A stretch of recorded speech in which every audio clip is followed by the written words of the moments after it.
Hyper kalaemia বা potassium বেড়ে যাওয়া, সত্যি তো এটা একটা খুব আতঙ্কের জায়গা। আমরা দেখেছি যে কিডনি রুগীদের অনেকেরই পটাশিয়াম বেড়ে যায়, এবং পটাশিয়াম বেড়ে গেলে আমরা চিকিৎসকরা তো আতঙ্কিত হই, রুগীদেরকেও সাংঘাতিক রকম সতর্ক করি।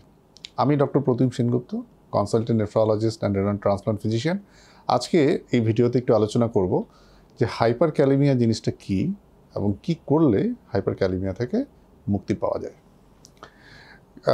পটাশিয়াম একটা আমাদের শরীরের খুব গুরুত্বপূর্ণ একটা মিনারেলস, একটা ক্যাটায়ন্স। এটা ব্লাড থেকে টেস্ট করে আমরা জানতে পারি নর্মাল পটাশিয়াম রেঞ্জ হচ্ছে 3.5 থেকে 4, এর মধ্যে পটাশিয়াম থাকলে সেটাকে আমরা নর্মাল বলি। তো এইবার যদি পটাশিয়াম বেড়ে যায় মানে যদি 5-এর ওপরে পটাশিয়াম কারো রক্তে দেখা যায়, তখন আমরা সেই কন্ডিশনকে হাইপার ক্যালেমিয়া বলি। হাইপার ক্যালেমিয়া কেন খুব ইম্পর্ট্যান্ট?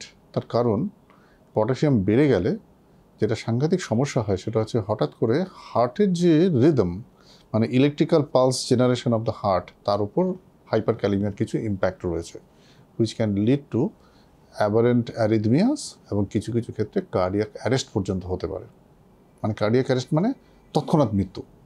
এবং প্লিজ এটা কিন্তু খুব লাইটলি নেওয়া উচিত নয়। আমরা আমাদের এই নেফ্রোলজি প্র্যাকটিসে, কারণ কিডনি তো আমাদের শরীরের পটাশিয়াম কন্ট্রোল করতে সবচেয়ে বেশি সাহায্য করে, প্রচুর পেশেন্টকে আমরা অকালে হারাই যারা এই সম্পর্কে সচেতন নয়। সুতরাং মানে এটা মাথায় রাখুন যে যদি কারো পটাশিয়াম 5-এর ওপরে থাকে, তার কিন্তু অবশ্যই সাবধান হওয়া উচিত যে কেন পটাশিয়ামটা বাড়লো, কি করলে পটাশিয়ামটাকে কন্ট্রোল রাখা যাবে। আমাদের শরীরে পটাশিয়ামের মেইন সোর্স হচ্ছে ডায়েট। আমরা যে বিভিন্ন ধরনের খাবার খাই সেখান থেকে পটাশিয়াম আমাদের শরীরে ঢোকে। আর পটাশিয়াম একটা ইন্ট্রাসেলুলার ক্যাটায়ন, মানে কি শরীরের যে কোষ, প্রত্যেকটি কোষের ভেতরে প্রচুর পরিমাণে পটাশিয়াম রিজার্ভ রয়েছে। যদি কোনো কারণে আমাদের এই অ্যাসিডোসিস ডেভেলপ করে, মানে কি অ্যাসিডোসিস মানে রক্তে অ্যাসিডের মাত্রা বেড়ে যায়, তাহলে এই শরীরের কোষের ভেতর থেকে পটাশিয়াম ব্লাডে চলে আসে, এবং ব্লাডে চলে এলেই সেটা গিয়ে হার্টের এই কন্ট্রাক্টিলিটিতে নানান রকম তারতম্য করতে পারে, যার এফেক্ট মারাত্মক, মানে কি কার্ডিয়াক অ্যারেস্ট পর্যন্ত হতে পারে। সুতরাং দুটো মূল কারণ পটাশিয়াম বেড়ে যাওয়ার, একটা হচ্ছে মাত্রাতিরিক্ত পটাশিয়াম খাদ্যের মাধ্যমে শরীরে গ্রহণ করা, আর সেকেন্ড কারণটা হচ্ছে যদি কোনো কারণে রক্তের অ্যাসিডোসিস বেড়ে যায়, তাহলে আমাদের শরীরের যে পটাশিয়াম সেলের ভেতর থাকা উচিত তারা সেলের ভেতর থেকে বাইরে চলে আসে, এটাকে আমরা বলি পটাশিয়াম শিফট, এবং that is also very very dangerous condition. কারণ মনে রাখবেন যে রক্তের ভেতরে আর সেলের ভেতরে, মানে একটা কোষের ভেতরে আর কোষের বাইরে যে পটাশিয়াম রয়েছে তার অনুপাত হচ্ছে 38:1। সুতরাং 1% পটাশিয়াম যদি সেলের ভেতর থেকে বাইরে আসে, আমাদের ডেঞ্জারাস হাইপার ক্যালেমিয়া হয়ে যখন তখন হার্ট অ্যাটাক হতে পারে। এইটা বন্ধ করার জন্য আমাদের অ্যাসিডোসিস যাতে না হয় সেদিকে খেয়াল রাখা দরকার। তো এইবার এই যে দুটো জিনিস আমরা বললাম, সত্যি তো এবার মনে প্রশ্ন আসবে যে তাহলে পটাশিয়ামটাকে কী করে, কী খাবার খেলে, মানে কোন কোন খাবারে পটাশিয়াম কম সেটা আমরা জানবো কী করে। এর বিস্তারিত লিস্ট রয়েছে, প্রত্যেক খাবারের মধ্যে কিছু না কিছু পটাশিয়াম রয়েছেই।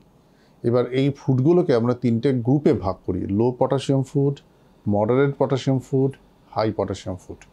যারা আজকের এই ভিডিওটা দেখছেন তাদের সুবিধার জন্য আমি বলে রাখি, আমরা দেখেছি যে সত্যি তো সবার তো মনে রাখা সম্ভব নয় কোন ফুডটায় কত পটাশিয়াম রয়েছে।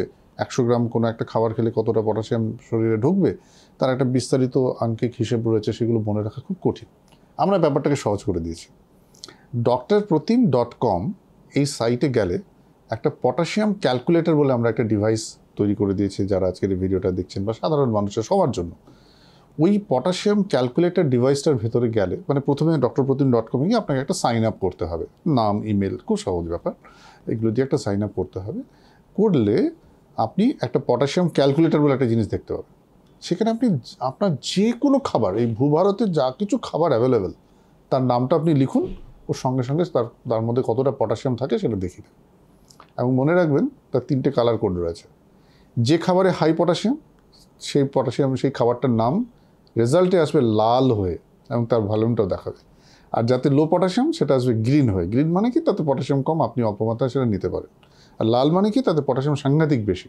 যেটা মডারেট সেটা ইয়েলো কালারের আসবে। খুব সহজভাবে বলি, যেগুলো রসালো ফল, সাইট্রিক ফ্রুটস, যেমন ধরুন যেসব ফলের মধ্যে খুব জুস আছে, এই ফলগুলো সাধারণত পটাশিয়াম বেশি থাকে। গরমকালে কী হয় জানেন তো, আমাদের তো ঘাম হয়, শরীর থেকে প্রচুর পটাশিয়াম বেরোয়। সুতরাং মাদার আর্থ ন্যাচারালি গরমকালে যে ফ্রুটসগুলো তৈরি করে, আম বলুন, লিচু বলুন, কমলালেবু বলুন, যে যে ফ্রুটসগুলো গরমকালে আসে, তাতে পটাশিয়ামের মাত্রা প্রচণ্ড রকমভাবে বেশি থাকে। ছোট্ট কয়েকটা টিপস বলি, মনে রাখবেন যে আমরা যে চা খাই, এই চায়ের পাতার যে নির্যাস, তাতে প্রচুর পটাশিয়াম থাকে। অনেকেই হয়তো বলবে, স্যার আপনি পটাশিয়াম লো ফুড খেতে বলেছেন, আমরা পটাশিয়াম রিচ কিছু খাই না, কিন্তু দেখা গেল হিসেব করে দিনে 8 কাপ চা খাচ্ছেন। That is a one source of potassium. যাদের ডায়াবেটিস নেই, আলু তো একটা খুব ইম্পর্টেন্ট একটা ফ্রুট, যেটা থেকে আমরা সমস্ত সবজি টবজি তৈরি করি। আলুর মধ্যে কিন্তু পটাশিয়ামের মাত্রা সাংঘাতিক বেশি।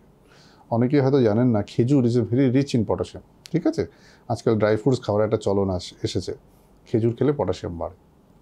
ওষুধের মধ্যে কিছু কিছু ওষুধ রয়েছে যে যে ওষুধগুলো আমাদের পটাশিয়াম বাড়াতে সাহায্য করে, মানে পটাশিয়াম বাড়ায়, তাদের সাইড এফেক্টই হচ্ছে হাইপারক্যালেমিয়া। এর মধ্যে একটা খুব ইম্পর্টেন্ট মেডিসিন হচ্ছে ACE/ARB গ্রুপ অফ ড্রাগস, মানে যারা হচ্ছে ব্লাড প্রেশারের জন্য ইউজ করা হয়, এলানাপ্রিল, টেলমিসার্টান, লোসার্টান, এই ধরনের যে ওষুধগুলো, যেগুলো অ্যাঞ্জিওটেনসিন কনভার্টিং এনজাইম ইনহিবিটর, এই গ্রুপের যে ব্লাড প্রেশার মেডিসিন, তাতে পটাশিয়াম বাড়ার একটা সাংঘাতিক সম্ভাবনা থাকে। বেশ কিছু অ্যান্টিবায়োটিক রয়েছে, যে অ্যান্টিবায়োটিকগুলোর সল্টটাই হচ্ছে পটাশিয়াম সল্ট। যেমন আমরা অগমেন্টিন খাই, অগমেন্টিনের মধ্যে পটাশিয়াম থাকে। সুতরাং যদি কারো পটাশিয়াম বাড়ার টেন্ডেন্সি থাকে বা পটাশিয়াম বেশি থাকে, আপনার প্রথমেই জানা উচিত যে কোন কোন খাবারের পটাশিয়াম কম বা কীভাবে রান্না করলে পটাশিয়াম কম হয়। আমরা drprotim.com এই সাইটটাতে সাইন আপ করলে আপনি কিন্তু সেই ব্যাপারে একটা পটাশিয়াম ক্যালকুলেটর থেকে সেই সম্যক ধারণাটা পাবেন। আর কিছু কিছু ঔষধ, যে ঔষধগুলো খেলে পটাশিয়াম বাড়ে, সেই ওষুধগুলো সম্পর্কে একটা ধারণা থাকা দরকার। তাতে অ্যান্টিবায়োটিক রয়েছে, প্রেশারের ওষুধ রয়েছে, বেশ কিছু ডায়োরেটিক রয়েছে যারা পটাশিয়াম স্পেয়ারিং ডায়োরেটিক, যেমন অ্যালডাকটন গ্রুপ অফ ড্রাগ, তাতে পটাশিয়াম বাড়ে। এত কথা কেন বলছি? কারণ আমরা নেফ্রোলজিস্টরা বিশ্বাস করি পটাশিয়াম হচ্ছে hemlock. Potassium is a hemlock, কারণ পটাশিয়াম কোনো কারণ ছাড়াই বিনা মেখে বজ্রপাতের মতো সাডেন হার্ট অ্যাটাক করে একটা মানুষ মৃত্যুর কোলে ঢলে পড়তে পারে। So be careful about potassium. যদি কিডনির অসুখ থাকে তাহলে তো আরও। সবাই সুস্থ থাকুন, হাইপারক্যালেমিয়া যাতে না হয় সেই জন্য যে জিনিসগুলো আমি বললাম সেটা সম্পর্কে ভালো করে জানুন। আমাদের যে drprotim.com, ওখানে গিয়ে হাইপারক্যালেমিয়া টুলটার মধ্যে আমাদের আরও অনেক information regarding prevention of hyperkalaemia, prevention of কী করে পটাশিয়ামকে লো রাখা যায়, সেই ব্যাপারে আরও অনেক তথ্য আমাদের ওখানে রয়েছে। ওটা অ্যাক্সেস করুন। আশা করি আপনারা সবাই সুস্থ থাকবেন। নমস্কার।